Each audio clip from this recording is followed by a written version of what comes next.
Hello once again everyone, and welcome back to HEMA exercises. Today we're going to talk a little bit about something that actually my Rapier class is going to be going over, today, if you're watching it on Thursday when this comes out. And so I figured I'd go ahead and give it a little bit of detail on its own, and also wanted to talk about the Rapier again. So today, and help me out today, Bob, I want to talk about the approach and the ranges within. So, the main range that we're going to be working on here is going to be the idea of misura perfetta, the perfect measure. What is perfect measure? Perfect measure is essentially you being in distance to launch a lunge. That's misura perfetta. You are ready to do your perfect action. Everything will work great. You're fighting at your own distance. Now, the arrival to misura perfetta can be a bit of a strange one. Now, Bob obviously doesn't have a sword, but just for your visual reference, with Bob standing where he is, this is about how far out his sword would generally be. Got that in your head? Good. Now, to strike Bob with my good lunge, I can throw this from further away, but my lunge as such will get bigger and bigger and bigger. And even though I'm staying upright, this also causes my lunge to get lower and lower because I'm flexing more on my lead leg as I land. So the quandary that a lot of early rapierists, and by this I mean you're beginning to learn it, run into is if I want to hit him in the chest, I feel like I have to get closer so that my lunge is upright. But now I'm too close, so wouldn't I prefer to hit it from further away? But now even when I'm doing everything correct, my lunge is still huge, and I'm still naturally lowing. What's the to-do? The answer is your misura perfetta should still be able to strike in the upper opening as you feel it, so you'll feel too close. The trick is how you get there. So this is where I talk about the approach. And I'm very, very particular about the way I like to approach because it's not that hard to get stabbed. So your basic tetsa in this regard, right? The arm is relaxed, and this could be any of your guards, but in particular tetsa, right? Your arm is relaxed. If I am standing this close, slightly closer than my normal misura perfetta, with my opponent, this is very much a danger. Because right now, every action I will have to do will have to cause my arm to extend to either strike him or properly defend myself. This is now bad. So, the answer isn't to start out here and then go. The answer is to extend your arm about, I'd go maybe 60%, maybe up to 70% as you are approaching distance. This is also when you choose what guards you take. So for example, and if you want to see examples of this, watch the Getting More Out of Capoeira series. For example, right now I'm in tetsa, not in a particularly amazing engaging guard unless I'm avoiding things. I'm going to move up and turn my sword into guardia mista, the best guard ever invented when we get to Rapier. The idea here is that if Bob was going to launch an attack at me when I'm doing this approach, my arm is already in the process of extending, meaning it's very easy for me to do a further action from there without compromising my structure. Versus if I'm already in distance and something comes in, now I am acting in obedience and he will be able to wound me below the sword, over the sword, do whatever he wants to do. But it's a lot harder to get caught if you're in the process of doing something active when you cautiously enter distance. This doesn't necessarily even have to be finding the sword. A lot of people will do this as contact, which is something that, for example, Fabris emphasizes, the idea of walk up, seize your opponent's sword, stab him, great, right? However, that limits your options. What I really want you to focus on whenever you're doing your approach is just, this is the zone of danger, so this is me basically putting my hands up.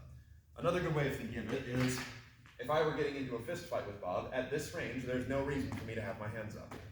I'm too far away, and what's he gonna do? But as I get closer to him, these hands need to get up to protect me.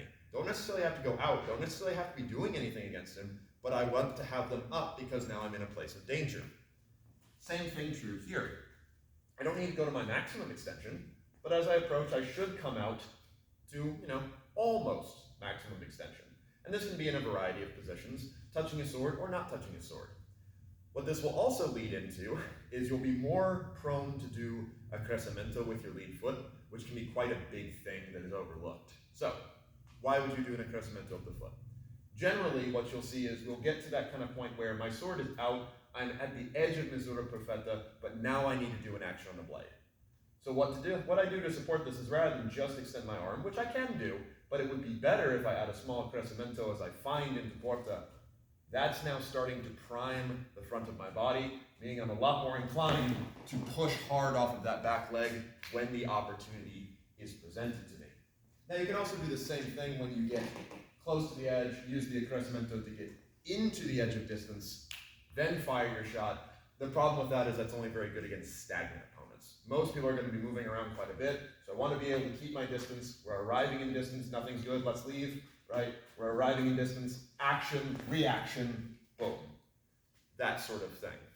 Now, another important thing about doing this sort of approach is that you'll start to learn how to semi-extend your arm on the retreat as well.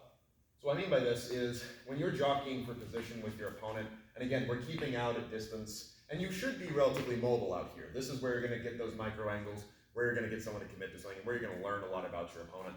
But when I'm out here, I should also get into the habit of, if anyone comes close to me, I also extend that sword out to the 60%. This ensures that I'm just getting more and more close to that middle line, meaning my opponent has to deal with me more and more. And this is where you can also start playing with imitations, right? Your opponent approaches, they're starting to extend their sword, but what if I go ahead and put something out here, right? What if I go ahead and turn to quarta on the outside so that they go to try and take it, boom, there's my shot, things along those lines. Basically any play you can think of, consider it not just from the you walk up, you do something perspective, but also giving your opponent something tasty they want to seize and then you can exploit it. This all comes from that initial extension of the arm, but that initial extension of the arm doesn't always have to be maximum extension of the arm.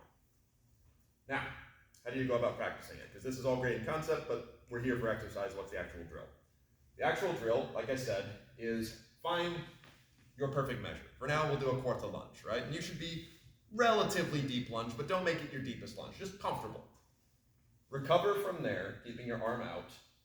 Drop your arm so it's about, like I said, 60 to 70% extended. Take one retreating step back, relax your arm down all the way. Do this with any guard, but in particular tetsu since you start out there. Do the advancing step, extend the arm partially, extend the arm the full way, lunge, and you should end up in about that same spot, if not a little further. As long as you always make this your habit of anytime I come close to do blade action, this is the first thing that occurs, you're not going to be taken by surprise or unaware. And it's going to be much harder to force you into obedience because now with your arm out here, every defense has a much better chance of turning into a counter thrust, which is preferred. So, otherwise, thank you, Bob. And thank you all very much for watching. We'll go over some other techniques another time.